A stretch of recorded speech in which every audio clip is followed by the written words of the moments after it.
Por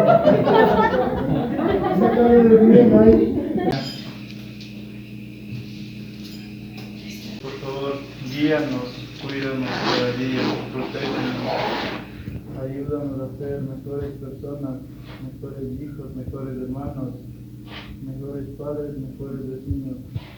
Por favor, perdona todos nuestros pecados. Con familia. Por María, escúchanos, Señor. Te la ponemos en tus manos para que se la leves a Jesucristo nuestro Señor. Amén. La Virgen María nos reunió, venimos a buscar el pan de la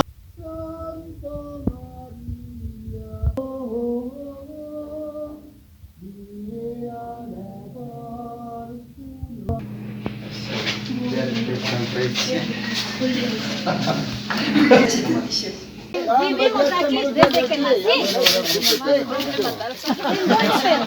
Yo no quiero atacar, quiero estar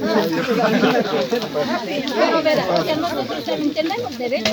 Frente, teníamos todavía machos, aquí todos. querido conversar con ustedes, me dicen que ahora yo les digo, quiero que me quede callado hasta que ustedes, ahora vamos a conversar tranquilo. Por eso que nosotros, o sea, ellos dicen somos comunidades, no son comunidades, somos sectores. Y la comunidad es Pucará, todo Pucará. Y de ahí, sectores y sectores por nombre, pero no, por eso, pero nosotros, usted tiene que hablar es con nosotros, o sea, ya que está el Señor. Estamos de acuerdo, vamos a reunirnos. Por eso, tú voy a negociar aquí al Señor, que está diciendo.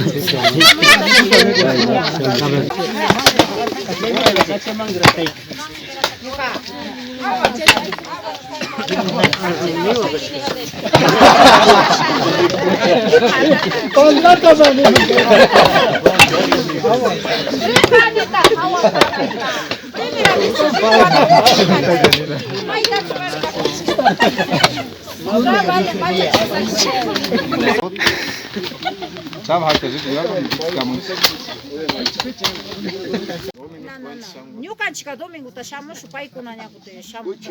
Sima shapish. Yali kuchuna.